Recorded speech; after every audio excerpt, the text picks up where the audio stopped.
Hello, my abundant dreamers! Kamusta kayo? Welcome to the first episode of Season 2 of Living Life in Beautiful Abundance. Your weekly dose of inspiration, success stories, and financial wisdom. I am your host, Badith Ipanag, and we are starting this season with an awesome bang! Bakit awesome? Kasi today, we are joined by a man who is truly a jack of all trades and a master of many. Take note, isa siyang TV host, dentista, motivational host, life coach, and an entrepreneur din. Sino siya? Watch this!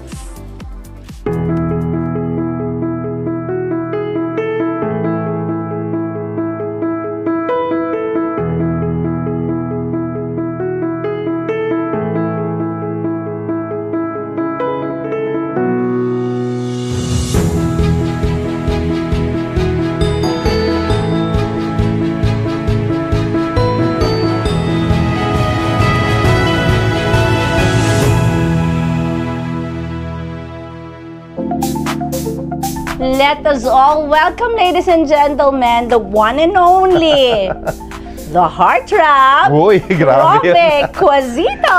Hey! Alam mo, Dit, sa ilang taon ko sa TV and ngayon sa social media, first time lang ako natawag ng heartthrob. Ikaw pa talaga. At least ako yung unang tumawag ng heartthrob, si Rovic. Wow, it's nice to be here sa iyong show and finally. We're so thrilled, no, to have you here as our first guest for the season 2. And of course, before we start, can I ask this question? Andam ka na ba? Andam na! Right. So let's start getting to know you better. I know for a fact that you've worn so many hats throughout your life. Dentista ka, TV host ka, motivational speaker ka, and of course, businessman ka. Pareha tayo doon. Kaya nga sabi mo na ako ngayon, I'm all of those, but right now, ang nakikita sa akin is yung sa social media natin. And it's the all talks of life na motivational host ako doon and speaker. So, paano ba mag-start ng kwento? Kasi baka maubos yung oras mo pag kinento yung buong buhay. So, paano ka ba nagsimula? So, si Rovic ba, since, kumbaga parang family of rich, Hindi naman. I didn't come from a family na rich, pero yung mga family na nasa mid. So, pero struggling with their business when they started. Kumbaga, hindi naman ganyan kahirap, pero dumaan rin ng hirap. Alam mo yung ganun? Yeah. Kasi Pangilan ka sa magkakapatid? I'm the eldest. So, ilan kayo? Tatlo kami. Ang aking brother is a nurse at saka yung aking sister is an architect. So, yung mom ko at saka dad ko married early. And they put up a business more of interior designing ang kanilang business. But actually, ang daming failures. Because of my family, I could say that kaya ako nag-improve. Okay? The experience that I had with my family made me pursue what I wanted in life. So, isa lang matandaan ko sa sinabi ng nanay ko sa akin. Wala ko'y lain na mahatag sa inyo, kundi eskwela lang. And Education. I always pray that you become professionals. Kasi sa kanyang experience na businesswoman, na hindi siya nag-thrive eh. Kumbaga business lang na nag-survive, ang dami niyang business, pinasok, real estate, kung ano-ano, maging top siya sa mga companies na pinasukan niya.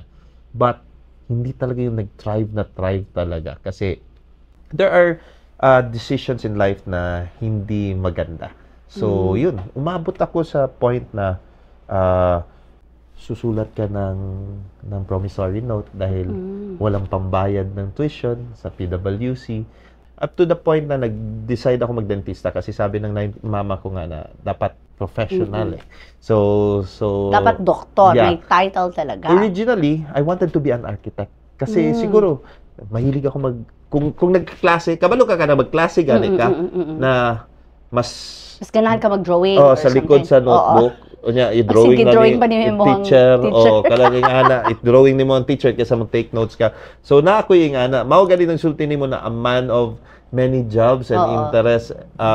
Ang nahitabo ato is, tawagan mo, feeling na ako na ADHD ko. Wala lang yun siya na-diagnose. Kaya itong unang panahon, wala pa man na siya itong una. But, kumbaga, dili mahurot ang akong energy. Maminaw ko sa teacher for a while, but after that, murag ma-lost na ako kay magsige na akong imagine of things. Naga-daydream na ako. But amazingly, makasabot man po gihapon ko sa lesson. Murag ingana natay special skill na ingana na which I used later on. Pero 'di ba, Vic, no, you've said na you struggle, your family struggle also, na hindi ka minsan makabayad ng tuition fee. Pero you know, the success of your parents na napag-graduate kayo, ikaw as a dentist, no, doktor, so that is really something, no. It's really amazing. Kumbaga, you can truly say na you were so proud of your parents. That is why also you're doing that to your children. Tama ba? Tama yun. Kasi nga, tulad ng sabi ko, yung mga struggle nung, kumbaga, the only way, there are two ways of learning eh. Learn from your experience and learn from the experience of others. So, yun sa akin, na-experience ko, tapos natuto ko sa experience ng parents ko. So, nakita ko, then you go back to your core na, di mo pasagdan imong pamilya. Unsa tong kaya nimong ma-build for them na pwede ninyong ma-enjoy as a family.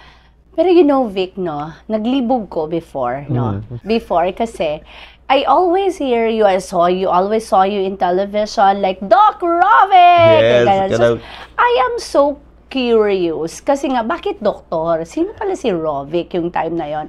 So, I asked someone, sabi ko, bakit Doc Rovic? Dentist kasi yan siya. So, parang na-curious ako. Paano ko pinagsabay? Yeah, pinagsabay. And parang with that profession, saan yung pinakagusto mo? Kasi parang nakikita ko, you love talking to people. Parang mas gusto mo yung you're with the people rather than nandun ka lang sa dental chair mo. So, ngano ko naabot sa multiple profession, let's call it multiple profession. Nag-eskwela ko dentistry, di ba? Sulti ko gusto ko mag-architect kay mautong background ako, mahilig ko mag-art. But eventually, itong niabot ko college, ni-decide ko na mag-dentistry. Kay naamang ko isa kasilingan dito sa compound na mo na unsa niya na si mami na ako na, tanawa na siya, si Tita Mabel Rubilio na, very successful ang isa ka dentist nga na. So, naging second option ko si dentistry. When I enrolled in, pumunta pa ako na Manila, tried to take up dentistry dito. Pero nung nibalik ko diri sa Davao, ko mag-architecture ko. But I wanted to study sa Ateneo. Kay wala pa man nag-offer si Ateneo ng architecture. So, I went for my second course sa Ateneo na dentistry. So, dito, habang eskwela ko pre-dental sa Ateneo, I met a group of friends na mga lalaki na nahilig og sayaw. So ako, gusto bang ko So kabaw pag kumusayaw? Actually, dili pa ko kabalo mo sayaw, pero ganahan man ko. Kana laging gusto pa bida-bida ba na, kung kaya nila, pwede man siguro nako nitun-an. Wala akong kabalo na naday ko yung attitude na ingana. Basta, what I know, when I was young, I love watching TV, I love variety show, gatanaw ko sa mga Itbulaga, student canteen, ma-remember pa ko, nahalata na hinuon ng atong edad, ba? Pagkahuman, even the local show, ganahan ko mo tanaw og fun prizes and surprises, kanang wow bigat, mga ingana ba? Unknowingly, katong mga ginatanaw na ko, na dito yung effect sa ato, uy, pwede di ay, mura ka nag-manifest. Then, na-meet na ko tong mga friends na ko, the Rhythmic Illusion. So, sa Ateneo, that time, uso biya kaayo, ka-remember ka sa atong panahon, uso kaayo ang maneuvers, the street boys. So, mura kaming all-male group sa Ateneo, na kami tong counterpart nato, mao tong gi-create ang Rhythmic Illusions, which started sa Ateneo. Unya ganahan man kapag musayaw ka na madunggan nimo ang tibuok Ateneo na musyagit-syagit ang mga babae. Kumbaga ang tibuok gym gyud pag kami na wala pa may gina-introduce pa lang minagasagit na.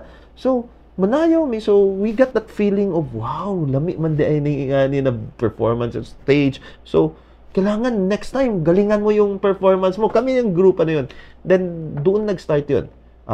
Siyempre, kailangan mo i-hone yung, hindi ka lang pwede putyo-putyo ang imong performance until the time na nagkaroon ng audition sa ABS-CBN.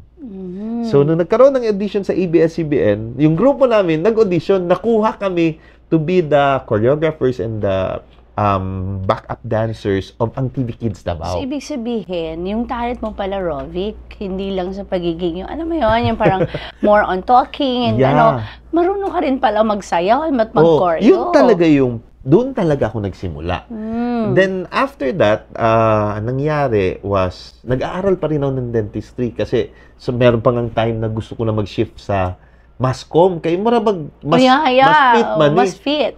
Nag-inquire ko na unsang units ang unsa, tapos ako man tong tipo ng tao na kapuya naman kumubalik. Pero maybe you just don't like to frustrate your mom kasi diba yung dream ng mama is for you to be a dentist. Pero that time ang aking ma-remember that time na nag-inquire ko sa Ateneo, what if kung mag-shift kog mass-comm, ana-ana, mura bang kumubalik og first year? Kay murag dagan kay kog subjects na usabon na wala science and communication, mass communication So layo siya. So ana ko na i-compute ko, maura man gihapon. Ay padayon na lang nako ning dentistry, total maka sideline side. Mao lang to. Magsayo-sayo lang ko, gwapo man pud siguro na profession na matawag kag doktor. So nagpadayon kog dentistry.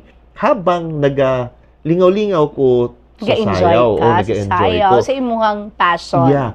To the point na naami ginatawag na RI syndrome kay nasubraan na miglingaw dit. Kaya na ganing, kumbaga, nawala na ka sa focus ba na, mas ganahan ako more time sa sayaw, more time sa barkada, more time na maglaag sa gabi. So, paano mo yun hinandle, Rovic, yung time na yun? Kasi that moment, that time, you're very young, diba? So, ang nahitabo, I was studying in the MSF medical course, no? Diba? Lisod kaayo. So, dili gwapo akong grades. Pero, I don't know how I survive.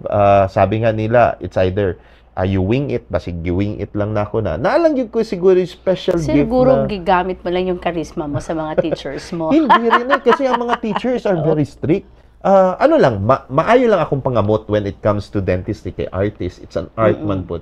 So gaan kag kamot. Ang akong mindset permente, bawion ako ni sa laboratory, ang akong dili mastadihan. So malipay lang kumbaga practical. So malipay lang good ko sa grade na 75, basta makapasa lang. Ingana lang ako mindset. Until the time na I met my girlfriend na naging wife ko. We were still studying when we had our first son, our first child na si San. And I always share this. I think I shared this. So hindi ba naging mahirap 'yon? Mahirap. When I saw my son, bigla nagbago. Two things. I felt love and responsibility. Siya ang nag-strengthen kung bakit dalawa ang profession ko. Kasi di ba nagsa-sideline kami dahil sa sayaw. Nag-host na ako noon nung when I had Sire. At saka nagkaroon kami ng pamilya. Meron akong hosting, pero hindi pa siya ganyan kaseryoso. Kasi nga, parang guest hosting lang ako sa ABS-CBN, ganun yung dating sa local variety show. So what happened was, yun ang aking ginamit as sideline. Yun ang ginamit ko as to provide for the family. Kasi nga, di ba, nag-aaral ako. My parents is spending for me. Yung parents naman ng aking wife is spending for her. So, yun yung aking ginamit na para kahit papano may pangkata sa anak, magra-racket ako after ng aking mga tawag nito, class, kung merong mga racket, magra-racket ka. At pagkatapos, I always remember si Ikit Garcia, our boss and our ninang in ABS-CBN on how she helped me through the process kasi sabi niya, sige, bigyan kita ng mga racket outside of ABS-CBN. Tapos kasi sa ABS-CBN, meron kang regular na sweldo as a TV host. But yung mga pumapasok na mga sponsorship, may additional yun. What she did was, sabi niya, nak, hindi ko muna to ibibigay itong mga racket. Ako mag-iipon sa'yo. Wow. You just, isabihan mo lang, kunin mo lang yung sweldo mo, tapos eto, gagamitin mo to once you decided to have your board exam. So, yun yung kanyang tulong sa akin. So, meron akong maliit na pad wherein, kunyari, Alaksan, Guardian, yung mga hino-host namin, nagsistick ako doon na eto na yung aking na-host kasi i-compute ko yun later on para pag kailangan ko nang ibibigay na. So, yun. When I saw my son, I felt love and responsibility. Everything changed. Kailangan ka mag-desisyon ngayon. Anong pipiliin mo? Are you going to the more responsible path or hindi? So, yun yung ginawa ko. And I decided to go to the responsible path. Give up. Hindi ko na, sumasayaw pa rin, pero hindi na tulad ng dati. Kumbaga parang may Yes. binabalance mo Yes. na At ang ang lahat. pinaka-importante, sabi ko nandito ako sa dentistry. Kailangan ko matapos ng dentistry. Kailangan ko maging dentista para ito yung pambuhay ko sa pamilya ko.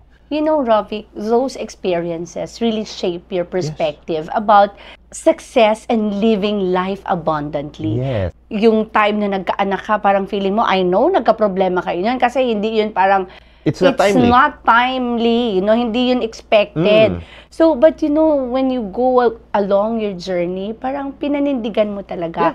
And as what you have said, the love and the responsibility, that is something. Yeah. Kasi isa lang ang pinaka-power natin dito sa mundo. Yeah. Choices. You just need to make the choices. And what choices are you going to take so that you can move from one to another. Kasi yun lang naman always we are on a crossroads. Exactly. So, pag nasa crossroad ka, anong pipiliin mo? And that's where your real values, your true foundation kicks in. Saan ka naka-anchor? So, yun. To the point dit, alam mo, naalala ko ngayon, isang sem na lang ako, wala na ako pang-enroll. And my mom told me this na, alam mo na, may asawa ka na, uunahin ko sila kasi wala akong, hindi ko na kaya na i-enroll ka for the last sem. And me and my wife, nagpa-check up kasi yung wife ko sa Davao doctors. This is my elevator story. We went inside the elevator. At ang nakasabay namin sa elevator of all the people is our dean in the College of Dentistry, si Dr. Dimaya. At tinanong lang niya kami, kumusta, nakapag-enroll na kayo? So, tumahimik ako. Ang aking wife, si Ethel lang nagsagot na, Doc, yes, Doc, ako naka-enroll na. Si Rovic, hindi muna kasi magpapahinga muna siya ng 1 sem before he enrolls. Tapos, umakyat, nag-open ng elevator. Lalabas na yung aming dean. Then sabi niya, Rovic, go visit me on your office. On my office. On Monday. I think, basta pumunta ako doon. Kinausap niya ako. Para bang, kumbaga nakita nila yung change ko from that easy-go-lucky guy na walang pakialam sa studies. Basta, I just wing it when I'm in school. To becoming serious in finishing all my requirements sa dental school. Kasi sinabi niya na nagkataon may bakanteng for 1 sem, may bakanteng slots sa scholarship. Kasi yung nakatoka dito na scholarship, umalis. So, ibibigay ko yung scholarship tuition for you for free. Sabi ko, grabe ang Diyos. Grabe. Right there and then, alam ko na sinagot na kagad ni Lord, na, yung tanong mo. Na magiging dentista ako. And after that, when I was prepared, pumunta na ako na Manila. Yun nga, ginamit ko yung binigay ni Ikit Garcia na ipon. Grabe ang mga nanay outside of my mom na tumulong sa akin to go to Manila. Kasi wala akong pang review. At ito pang ginawa ko sa review ko dit. Alam mo, nagre-review yung aking wife at saka mga batchmates ko sa loob ng classroom. Ako nasa labas lang ako ng classroom. Nakikinig lang ako sa review kasi wala akong pambayad ng review. Meron akong pera pero limited So, hindi ako makapag-enroll sa review. So, nagsa-self-review lang ako. Basa lang ako. Nandun lang ako sa labas. Tapos, syempre, machika si Rovic So, lalabas. Tapos, lumalabas yung instructor. Nagtataka siya. Nandun lang ako sa labas. Bakit ka nandun? Sabi mo, we're waiting for your wife. Tapos sabi ko, yes. Ba't hindi ka nag-enroll? Humabol lang kasi ako. Kasi nga, kailangan pa mag-work So, paghabol ko doon, sabi ko sana, kasi Doc, sayang kasi kung mag-enroll ako, ilang sessions na lang maa-attendan ko, sayang yung enrollment. Gumanon na lang ako, nagpalusot ako.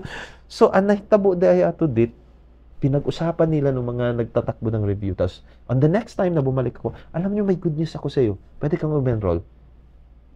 Konti na lang yung babayaran ko. At tapos yung mga subjects na very important for the review, yun yung mga last subjects na kailangan ko ng guidance. So, yun ang story ko. Grabe, no? Then, the gift of the Lord when binigay niya sa akin na dentista ko was exactly on my birthday. On my birthday, lumabas ang result. Then, naging kami ng wife ko dentist. So, sabi ko, okay, sige, pagpa-practice ko na to. That's why, the next step after graduating, all to the mindset na tatayo ako ng kliniko. So, lahat ng mga ipon namin mag-asawa, pambili ng dental chair, kakausapin ko yung mga dentist na dati na may lumang dental chair na, pwede ba namin utangin yung dental chair? So, until, habang nag-TV host ako. There are really angels, di ba, along the way, napapadala si Lord. And the good thing about it is you build relationship with these people. So, yun yung pinaka-importante. Then, slowly, as I move from one season to another season of my life, improving ourselves, ang tanong ko lang sa Diyos, Lord, bakit nandito pa ako? That time was I was like 18 years in ABS-CBN. Parang sobrang tagal ko na. Hindi kaya, Lord, na meron kang ibang calling sa akin? So, pag-uusapan natin yan, Rovic, di ba? Yung pagiging host mo ng ABS-CBN, I know for a fact na eto yung parang nakilala ka. Kasi hindi madali na ipakilala yung sarili mo, ipakilala yung pangalan mo sa tao. So, eto yung parang naging tulay to take another step. Paano mo tinake yung pagiging TV host, pagiging dentist, TV host, now a businessman? Okay. Number one, as a dentist, syempre may professional title ka. So, kumbaga, yung level of your prestige, nandyan, naka-attach. Plus, in ABS-CBN, yung integrity mo, buo. So, kumbaga, hindi mo basta-basta, tawag nito, iti-taint yung na-build for how many years, di ba? So, that gave me an opportunity to work and collaborate with other people. So, sabi ko na, okay, hindi lang naman siguro ako called to just be on the clinic. And ang pagiging dentista kasi it's a whole enterprise of running a business. Yung practice namin sa pag-treat at pag-serve sa mga pasyente, yun yung profession namin. Yes. Okay? But running the clinic is an enterprise. So, paano mo ibabalanse yung profession mo na hindi siya magiging business, that it will continue as a service, pero yung clinic mo, hindi rin malulugi kasi doon galing yung ibubuhay mo sa pamilya mo. Oo. So, yung dalawang yun nag-merge. Plus, meron akong ABS-CBN who teaches me that once you are in front of the camera, you need to be true. No pretension. So, yun yung mga values na na-mix ko that really gave me, sige, gawin ko. If there are people that would like to collaborate with me in doing business, yun yung mga foundation ko. Well, I would be honest. Hindi naman lahat ng tao na lumalapit sa'yo, automatic it will work. Because, ano naman tong buhay natin? Experiential. Paano mo malalaman kung kaya mong lumangoy kung hindi ka tatalon sa tubig, sa dagat, 'di ba? So, pag I am a believer of opportunities Pag may pintuan na pumakas para malaman mo kung para sa iyo, kailangan you need to step in. So, ganun lang ginagawa ko. May time limit lang ako, may timeline lang ako na if it's gonna work at a certain period of time, well, for businesses, o sige, pag engage ako, 1 to 3 years, if it doesn't work, stop. Kung engage naman ako sa mga investment, once I go inside an investment, and pareho tayo ng energy, sige, tuloy natin. Pero pag hindi, stop natin. Disconnect. But, on all those times na na-learn ko, sometimes right now, I'm on a stage na hindi lahat para sa'yo. Totoo. And kailangan mong balikan yung pinaka-foundation mo at saka calling mo. Dahil kung alam mo yung calling mo, mas alam mo kung ano yung mga pipiliin mong opportunities. That is why, Rovic, no? Let's talk about your concept of living an awesome life. Yeah. So, what does this mean? Ano ba itong awesome life na sinasabi mo? And how can you apply this to people you meet? Yeah, you listen to the calling. And after all of those years, you remember yung nagsabi ko, saan ako papunta? Matagal na ako sa ABS-CBN. Tapos ang binigay sa akin ng Lord, this was like 2 years before or 3 years before ABS-CBN closed, ang sabi niya sa akin, it's time for you to speak in a different level. Then, what he gave me was to become a motivational speaker. Very clear, a life coach. That's a Pero very clear, Rovic, a life 'di ba, coach. alam natin lahat. Even ako as a leader ng aking grupo din, as a leader ng aking mga businesses, and of course with this Living Life in Beautiful Abundance ko na show na my mission talaga, my purpose Yes. in life is to really inspire people. Pero the thing is, Rovic, paano yung minsan na kailangan mo rin ng inspirasyon at motivation? Paano mo hinahandle yun? Yeah. Ito yun dito eh. Di ba sabi mo, paano nabuo yung Rovic na Awesome? So, at saka saan ako humuhugot? Okay. So, what happened? When the Lord said na, dito ka. So, sabi ko, the only way for me to become the life coach that I am called for is to equip myself.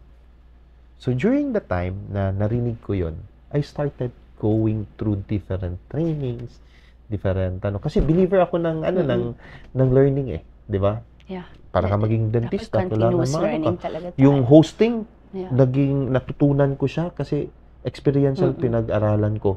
So I took up courses, went to Singapore, sumabay ka sa training ni Tony Robbins, tapos I went into neurosomatics meta coaching, then I finally met one of my brother mentor, Jason Lo, who taught me about unique DISC, wherein I became a certified speaker. So binuo ko yun.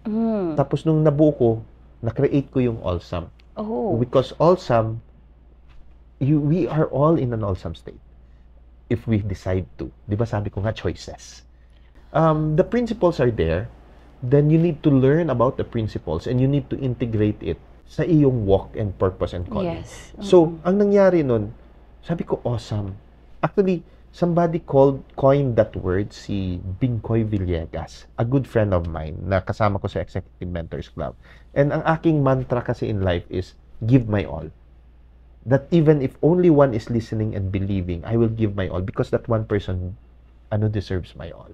So, isang pasyente, gagalingan ko, I will spend time talking to her. Ganun rin sa hosting, lahat ng kaya kong ibigay. In everything that I do, I will give my all. Because that one person deserves my all. Kumbaga, hatag yun ni mo tanan. Hatag din mo tanan, ibuhos mo lahat. So, ang tumatak sa akin yung all. And That's yung friend ko, sabi niya, Rovic, mahaba kasi yung give my all.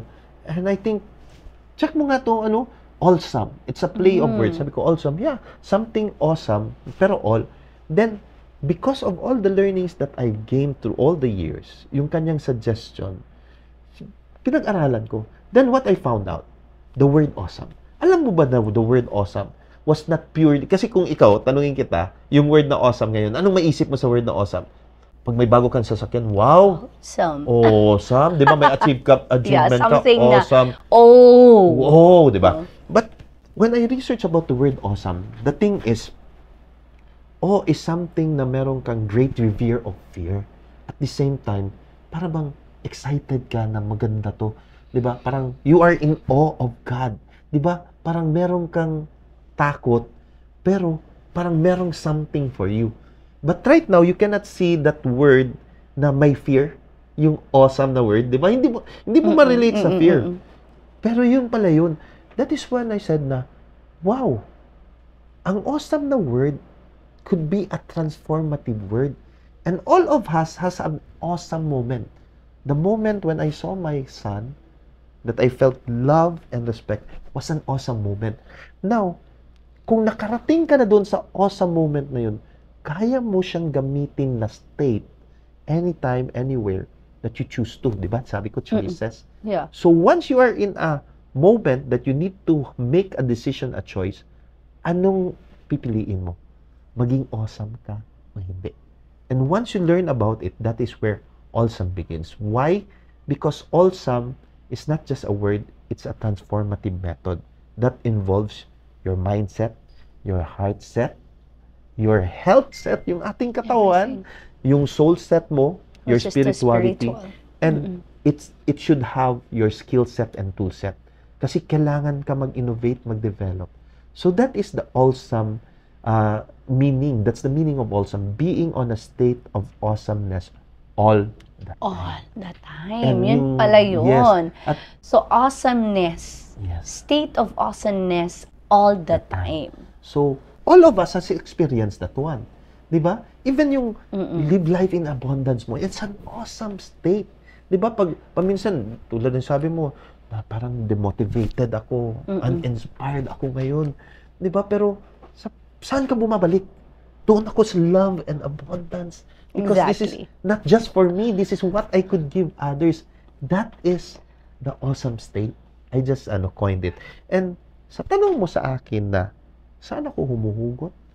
Well, una kong sinasabi, lahat ng ito ay galing sa ating Creator. And in the end, it's not about us. It's about Him. Because the Lord wants to save us from all the struggles, from all the challenges in life.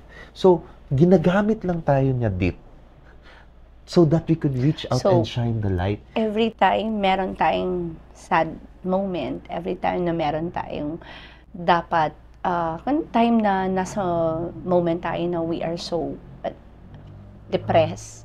So, we just have to think of our Creator. Yes. Nandyan lang siya, diba? And the love that He gave to us. Yeah. Rovic, thank you very much. Ang Yes. sarap-sarap mong kausap. Naku, Because thank of you the rin. wisdom, ang dami kong natutunan sa'yo. And now, I realize na ako, I read books. I read books, yung mga kumbaga parang pwede kong sabihin na natin i-share din sa iba, True. no?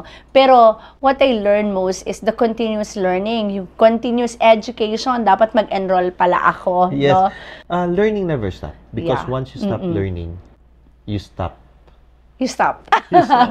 Rovic, mo ginhawa ta kadali. O niya, let's have some fun. Yeah. And before ang show, nag-ask kong some people, Rovic, no? Ako ikin sa kanila mga and some some people na questions. All you have to do is to answer these questions. Welcome to Itanong Mo kay Uncle Rovic. Hi, okay.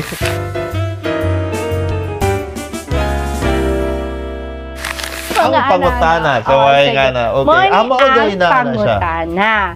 So, karon. Grabe, Siya gi-surprise. magbunot, ako magbasa, right? So, grabe yun, no? Gi-surprise yun ko sa imong producer, ani, no? Kinang mga tao, no? Murag na-scam Ako ko ba? siguro ang Ay, sorry. magbasa. So, this is your question. Muraganahan ko sa Agi. Bilang isang nag-good. Oh my God. It shows. Ayaw pahalata. Bilang isang motivational host, para maiba naman, magbigay ka ng unmotivational quote. Kung gusto mo na matapos ang buhay mo, huwag ka nang gumising. Oh my God. Diba? Pero, I always go back to giving back motivation. Magpasalamat ka, gising ka pa. Oh, wow. Love it. Here you go. Murag nasuko ka, pero pagka human nasuko, gihapon kay, salamat ka, gising ka Hindi, pa. kasi 'di ba, once you wake up in the morning, 'di ba, yung unmotivated ka, na, Lord, unta wala lang ko na nakamata, 'di ba? Diretso na yung mga tao na ingana. Pero bakit ka gising? Kasi meron ka pang purpose sa life. At dapat, mas lalo kang magmahal. O, diba? Rovic, andam ka na ba? Andam na. Andam na siya. Andam din ka, pero Ayun lang hindi pala ang ba? question. Yun lang ang question. Andam lang. Always, you must be prepared for anything. Life is filled with surprises. So, Yeah. hindi ko naman sinasabi na 100% na positive ako lahat. There are times na you will be tested. You will be tested ng negativity at saka ng kalaban. Especially kung yung how you react with people, diba? So, road rage, paminsan, alam mo yung tatawid ka na lang, may sisingit pang motor, na parang sila pa ang galit. Tapos ako, nagmamotor ako, alam ko kung anong tama, di ba? Tapos paminsan, doon mo lang marirealize na sometimes you need to let go of things. So, andam na ka. So, andam ka na to face life, ug andam po ka to know what battles are for you and not for you. Exactly. May ibang options pa ba bukod sa nilaga kung ikaw ay may tiyaga? Para maiba naman. Para sa akin, walang ibang option Walang ibang Oo. options. Kailangan ilaga mo talaga Kailangan siya. ilaga. Kasi Para- ano bang nangyayari pag Para ma-soften siya. ginalaga? Di ba? Ma-soften siya. Maluto, ma-soften, ma-soften di ba? siya, oo. Lami siya kaunon. Yeah, di ba? Yung laga na word, Yeah. dapat malagay ka sa totoong buhay na you experience everything, di ba? The hardships of life, the struggles of life, mura ka gibukalan og tubig para ma-furnish ka, para mohumok ka. Kay kanusahay, you are too hard on yourself, you are too hard to other people, and you need to be softer so you would realize na that it's not about you. Yes, I love that, Rovic. Ganahan ko. Kailag ko kinsa Sige daw, naghunahunaan mo. Last. Putda na yun, duha na lang ni. Total makat bitaw na nimo. Putdo na to ni. Ay, sorry. Makalimot yung ko abi gid ako gid ang host ba. Sige, ako na magbunot anang lasa kay kani. Sabi nila kung masakit ang ngipin mo, ipapabunot mo. Paano naman kung masakit ang puso mo? Actually, dentista na ako, hindi ko kaya bunutin ang puso. Hindi. That is the common perception kasi na sa ngipin. Yeah. Kailangan bunutin. Bakit bunutin? But actually, if you go to a dentist, there are lots of options. Kasi merong different levels of pain. At ibig sabihin, merong different condition ang ngipin. So, there's no one solution to everything. So, ganun rin ang puso. Maraming different heartaches. Ang solution, hindi mo lang tanggalin. What I'm trying to tell is, ang solution, hindi lang pwede i-close mo na kaagad ang puso mo. Sometimes in building relationship, there are times that you need to be kinder in the world. You need to find peace in the world so that your heart will be whole again. Dalawa eh. Excited ka, mabilis ang tibok ng puso mo. Di ba? Hindi naman pwede na parati ka lang excited kasi ma-overwork yung iyong puso. So sometimes you need to bring it to a level that you will find peace. Yeah, and happiness. Yeah. Okay, last question, Rovic. Gusto ko pa marami. Bakit Pwede last bang question? utangan ang mangutang? Pwede ba utangan ang mangutang? Pwede. Pero alam nyo na kung anong sagot niya. Wala siyang pangpautang.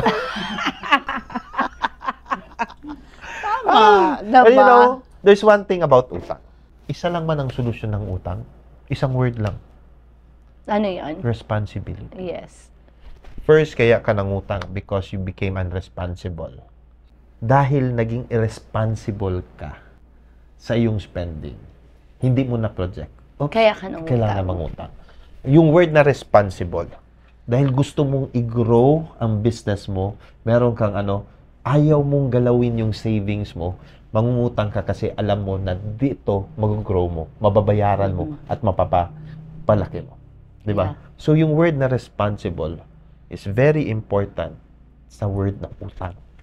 So, pwedeng mangutang basta Responsible. ka. Yeah. Palakpakan nato si Rovic mga Pwede na ako mag-shift na kung sa Awesome Finances. So, i-message lang siya kung na may mga pangutana sa iyaha. Pangutana kay Uncle Rovic! Yay!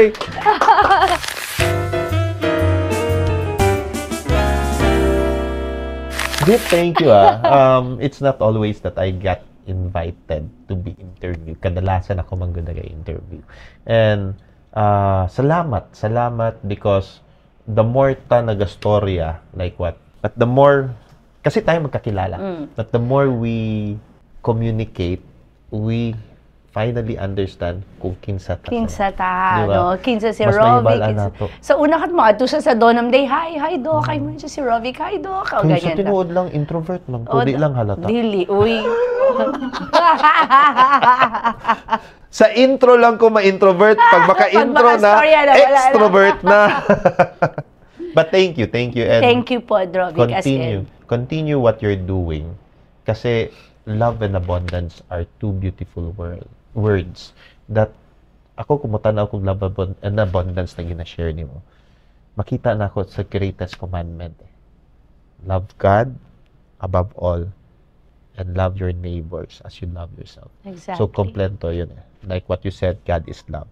Yung nakita ko, mas naintindihan ko na yung love mo and abundance is not for yourself, but it's for others. And it's coming from the source who is very abundant and blessed in giving us things so that we would be a blessing to others. Tama ka diha, Rovic, no? And of course, someone who's been through so much and achieved so many things. What legacy do you want to live behind for your family and the people you've inspired? That everything we had in our lifetime is not about us, but it's about God's grace, so that we could experience awesome moments in our life. I love that. And you know, when we speak of God, it should always interconnected with other people, because God is for others. No, mo gina akong ganahan kasi when we speak of love for God, maraming nagsasabi, I love God very much. I pray to God. But your relationship with other people, that's the most important thing. That is why when you say you love God, you have to really serve and love other people too. That is the reason why, Rovic, na we are aligned with our mission of inspiring people and motivating people. Yeah. And lastly, Rovic, what advice can you give to our viewers who want to live life in beautiful abundance? God gave us an abundant life from the moment that He created us. Exactly. It's just up to us to find it. Hanapin natin yun. Kasi hindi naman niya ibibigay sa harap mo yun. Ibibigay niya sa palibot mo yun. So you just need to find what's in store for you. And the only way to find it is to connect to the source and realize that you are blessed in your life. Thank you very much, Rovic. Thank you very much for sharing your story and your awesome energy with us today. So we've learned so many things about you, and of course, I'm pretty sure that our viewers are feeling inspired and ready to embrace their own journeys of abundance. And of course, Rovic, as a token of appreciation, I'd like to give you this beautiful abundance perfume. Wow, thank you. So it's not an ordinary perfume. I love it. It's a perfume that manifests your success, Rovic, no? And we hope that this perfume will remind you that as you continue to inspire people and to spread positivity and light wherever you go, if you're gonna wear that, everybody will say, humuta ni Rovic, dili lang siya naga-inspire through words, but also every tayo na mas may simutan kanila. And ganahan ko sa gihatag nimo sa ako kay Charismatic Wealth. Yeah. Diba? So sakto. Yeah, charismatic. It's speaking. It's with passion and wealth in general. Thank you. Thank you, Dit. So, to our abundant dreamers, thank you for joining us on this inspiring journey. Don't forget to follow us on social media at Badit Ipanag for more updates, inspiring stories, and ways to live your life abundantly. Remember, abundance starts with gratitude and actions. See you next time and continue to live your life in beautiful abundance. Yay!